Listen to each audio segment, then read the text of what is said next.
And how do you get it? Well, financial freedom is having enough money and cash flow to do what you want, how you want, when you want.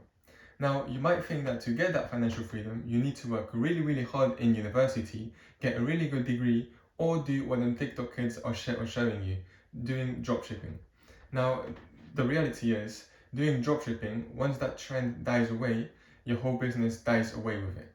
The best way to get financial freedom is building a strong and solid business based off of good foundations, a good blueprint, a nice action plan, and a good mentor.